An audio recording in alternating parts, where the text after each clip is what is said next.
அது ஒரு அழகான சின்ன கிராமம். கிராமத்துல சீனு அவன் பாட்டி கூட வாழ்ந்துட்டு வந்தான். சீனுவோட பாட்டி கடினமான உழைப்பாளி.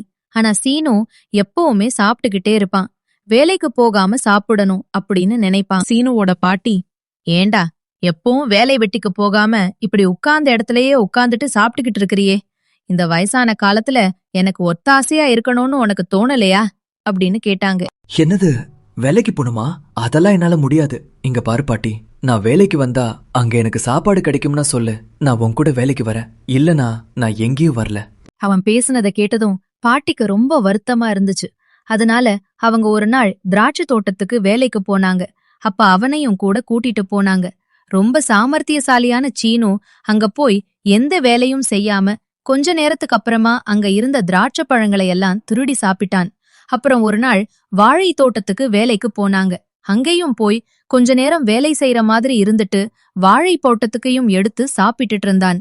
இதையெல்லாம் பார்த்த பாட்டிக்கு ரொம்ப வருத்தமா இருந்துச்சு. ஒரு நாள் சீனுவோட பாட்டி வயசான காலத்திலயும் ரொம்ப கஷ்டப்பட்டு விறகு வெட்டி எடுத்துட்டு வந்தாங்க.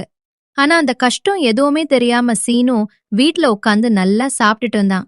பாட்டி ரொம்ப களைப்பா நடந்து வந்து அவன்கிட்ட, ஏண்டா சீனு, என்னால நடக்கவே முடியாம எவ்வளவு கஷ்டப்பட்டு விறகு வெட்டி எடுத்துட்டு வரேன், எனக்கு கொஞ்சம் உதவி பண்ண கூடாதா? இப்படி பொறுப்பில்லாம சாப்பிட்டுட்டு இருக்கியே, நான் இல்லன்னா நீ என்ன பண்ணுவ அப்படின்னு கேட்டாங்க. பாட்டி, எனக்கு வேலை செய்யறதெல்லாம் பிடிக்காது. என்னால பசியவோ அடக்க முடியாதுன்னு உனக்கு நல்லா தெரியும்ல.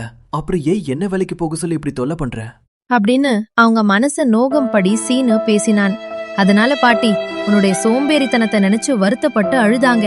ரொம்ப மனசு உடைஞ்சு போன பாட்டி கொஞ்ச நாளிலேயே உடம்பு சரியில்லாமல் இறந்தும் போயிட்டாங்க.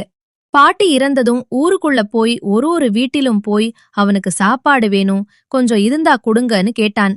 ஆனா அவனோட சோம்பேறித்தனத்தை பத்தி எல்லாரும் நல்லா தெரிஞ்சுக்கிட்டு யாரும் அவனுக்கு சாப்பாடு கொடுக்கல. பசியில துடிச்ச சீனு அங்க இருந்து பக்கத்து ஊருக்கு ரொம்ப களைப்பா நடந்து போனான். அவன் போன வழியில ஒரு வித்தியாசமான ஊரோட பேரை பார்த்தான். அட, என்ன இது, பேய்புரம்னு ஒரு ஊரா? பேரே வித்தியாசமா இருக்கே, போய் தான் பாப்போம். சீனு அந்த ஊருக்குள்ள போனான். அங்க கொஞ்சம் பெரியவங்க உட்கார்ந்து இருந்தாங்க. அங்க இருந்த பெரியவங்க கிட்ட, ஐயா, நான் வெளியூரு, இங்க தங்கறதுக்கு வீடு ஏதாவது கிடைக்குமா? ஏம்பா, நாங்களே இந்த ஊர்ல ஏண்டா இருக்கிறோம்னு கவலைப்பட்டு இருக்கோம். இந்த ஊருக்கு வந்து தங்கறதுக்கு இடம் கேக்குற? இந்த ஊர்ல ஒரு பேய் இருக்குப்பா. இந்த ஊர்ல நீ இருக்காத போயிடு. என்ன சொல்றீங்க? எனக்கு ஒன்னும் புரியலையே. இதெல்லாம் நம்புற மாதிரியா இருக்கு. என்னப்பா சிரிக்கிறியா? இந்த ஊர்ல ஒரு நாள் நீ தங்கி பாரு, அப்ப தெரியும் உனக்கு என்ன நடக்குதுன்னு. இந்த பேய் எங்க ஊருக்கு முதல்ல வந்தபோது இந்த ஊர்ல முத்து ராணின்னு ஒரு தம்பதி இருந்த வீட்டை தேடி வந்துச்சு. வீட்ல யாரு இருக்கீங்க? கதவை துறங்க, எனக்கு பசிக்குது, எனக்கு பசிக்குது, சாப்பாடு கொடு. முத்துவோ ராணியும் நல்லா தூங்கிட்டு இருந்தாங்க. வெளியில பேயோட குரலை கேட்டு ராணி எந்திரிச்சு பார்த்தா. என்ன சத்தம் இது? யார் இப்படி கூப்பிடுறது அப்படின்னு யோசிச்சுக்கிட்டு ராணி முத்துவை எழுப்பினா. ஏய், கதவை துற, எனக்கு சாப்பாடு கொடு, கதவை துற. ஐயோ, யார் இது? எனக்கு பயமா இருக்கு, நீ போய் பாரு ராணி. இல்ல எனக்கு பயமா இருக்கு, நீங்களே போய் என்னன்னு பாருங்க அப்படின்னு ரெண்டு பேரும் மாறி மாறி பேசிக்கிட்டு பயந்து போய் பேய்க்கு சாப்பாடே கொடுக்காததுனால கோவத்துல அந்த பேய் அவங்க ரெண்டு பேரையும் தூக்கிட்டு போயிடுச்சு. அதுல இருந்து அந்த பேய் யாரோட வீட்டு கதவை தட்டி சாப்பாடு கேட்டாலும் எல்லாருமே ஒரு தட்டுல சாப்பாடு போட்டு வச்சிருவாங்க. அத அந்த பேய் அப்படியே எடுத்துட்டு போய் சாப்பிடும். இப்பவாது உனக்கு புரியுதா? சின்ன பையனா இருக்க, வேற எங்கேயாவது போய் பொழைச்சிக்கோ. உயிர் மேல ஆசை இருந்தா ஓடி போயிடு. அவ்வளோதானே? இந்த ஊர்ல தங்கறது என்ன? அந்த பேயவே நான் ஓட ஓட விரட்டுறேன். ஆனா அப்படி நான் செஞ்சுட்டா எனக்கு நீங்க 3 வேளையும் இலவசமா சாப்பாடு கொடுக்கணும். செய்வீங்களா? ஏன்பா, நாங்க இவ்வளவு தூரம் சொல்றோம், அதுக்கு அப்புறமும் இங்க தங்கணுன்றியே.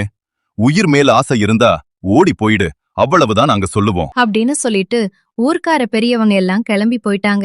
சீனு என்னமோ அப்படி சொன்னாலும் உள்ளுக்குள்ள கொஞ்சம் பயமாதான் இருந்துச்சு. ஆனாலும் என்ன பண்றது, வயிறு நிறைய சாப்பிடணுமேன்னு சொல்லிட்டான். சீனு சொன்ன மாதிரியே அன்னைக்கு ராத்திரி அந்த ஊர்ல ஒதுக்கப்புறமா இருந்த வயல்வெளியில படுத்து தூங்கிட்டு இருந்தான். யார் இவ தனியா வந்து வெளியில படுத்திருக்கான்? டேய் எந்திரிடா, எனக்கு பசிக்குது. டேய் எந்திரிடா, எனக்கு பசிக்குது, எனக்கு சாப்பாடு கொடு. சத்தம் கேட்டு மூச்சு பார்த்த சீனு எதிர்ல ஒரு பேய் நின்னதும் அத பார்த்து பயந்துட்டான். அவன் கிட்ட அந்த பேய் சாப்பாடு கொடுன்னு கேட்டுக்கிட்டே இருந்துச்சு. என்ன நீ சாப்பாடு கொடு சாப்பாடு கொடுன்னு என்கிட்ட வந்து கேக்குற? உனக்கு அதெல்லாம் கொடுக்க முடியாது. நீ அவ்ளோ பெரிய பயங்கரமான பேயா இருந்தா என் கூட சாப்பாட்டு போட்டியில ஜெயிச்சு பாரு. என்னது சாப்பாடு போட்டியா? சாப்பிடுறதுல என்ன மிஞ்சி எவன்டா இருக்கான்? உனக்கு தைரியம் இருந்தா என் கூட போட்டி போட்டு நீ ஜெயிச்சு பாரு. நீ தோத்துட்ட உன்னையும் சேர்த்து திஞ்சுவேன். அப்படியா?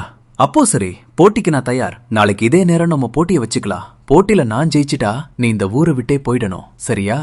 அப்படின்னு சீனு பேய்கிட்டயே சவால் விட்டுட்டு மறுநாள் விடிஞ்சதும் ஊர்ல இருந்த பெரியவங்க கிட்ட விஷயத்த சொன்னான்.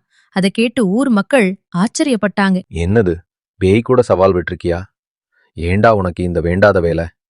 ஆனாலும் நீ ரொம்ப தைரியசாலிதான். எப்படியோ நீ போட்டியில ஜெயிச்சிட்டா நீ கேட்ட மாதிரி இந்த ஊர்ல உனக்கு எல்லா நாளும் ராஜ விருந்துதான். அப்படின்னு எல்லாரும் சொல்லிட்டு அன்னிக்கு ராத்திரி போட்டி நடக்கிற இடத்துல ரகசியமா ஒளிஞ்சிருந்து பார்த்தாங்க. சீனுவுக்கும் பேய்க்கும் பிரியாணி சாப்பிடுற போட்டி ஆரம்பிச்சது. சீனுவும் பேயும் வேகமா சாப்பிட ஆரம்பிச்சாங்க. ஆனா சீனு கிட்ட ஜெயிக்க முடியுமா? சீனு தான் முதல்ல சாப்பிட்டு முடிச்சான். அத பார்த்துட்டு பேய்க்கு நம்பவே முடியல. இல்ல, நான் இது ஒத்துக்க மாட்டேன். நீ ஏதோ தந்திரம் பண்ணிட்ட. ஒரு மனுஷனால எப்படி என்ன ஜெயிக்க முடியும்? அட முட்டாள் பேயே, நீ செத்ததுக்கு அப்புறம் தான் சாப்பிட ஆரம்பிச்சிருப்ப. ஆனா நான் பிறந்ததுல இருந்தே சாப்பிட்டுக்கிட்டே தான் இருக்கிறேன். இந்த போட்டியில நான் தான் ஜெயிச்சேன். நீ சொன்ன மாதிரி இந்த ஊரை விட்டு போயிடு. எப்படியோ உன்னோட சாமர்த்தியத்தால என்ன நீ ஜெயிச்சிட்ட. இந்த ஊர்ல இருக்கிற மக்களை நான் ரொம்பவே கஷ்டப்படுத்திட்டேன். நான் உனக்கு கொடுத்த வாக்குப்படி இந்த ஊரை விட்டு போறேன். ஆனா சீனு, நானாவது செத்து போயிட்டேன், நீ உயிரோடு இருக்கிற. நீ வாழ்ற வரைக்கும் உழைச்சு சாப்பிடு. அடுத்தவங்களை ஏமாத்தி சாப்பிடாத. சீனு பேய துரத்திட்டதால ஊர்ல இருக்கிறவங்க எல்லாம் ரொம்ப சந்தோஷப்பட்டு அவனுக்கு நிறைய உணவுகள் எடுத்துட்டு வந்தாங்க. ஆனா சீனு அதுக்கப்புறம், எல்லாரும் என்ன மன்னிச்சிடுங்க. உங்க அன்புக்கு நன்றி. நான் சின்ன வயசுல இருந்து என் பாட்டியை சார்ந்தே வாழ்ந்துட்டேன். சாப்பாடு மட்டும்தான் வாழ்க்கைன்னு நினைச்சுக்கிட்டேன். ஆனா இப்போ உழைச்சுதான் சாப்பிடணும்னு நான் புரிஞ்சுக்கிட்டேன். இனிமே நான் வேலை செஞ்சு சாப்பிட்டுக்கிறேன். சீனு கிராமத்து மக்களோட சேர்ந்து வேலைக்கு போக ஆரம்பிச்சான். உழைச்சு சாப்பிடுறதுதான் சந்தோஷம்னு முதல் முறையா தெரிஞ்சுக்கிட்டுதான். அதுக்கப்புறம் அந்த கிராமத்திலேயே அவன் சந்தோஷமா வாழ்ந்தான்.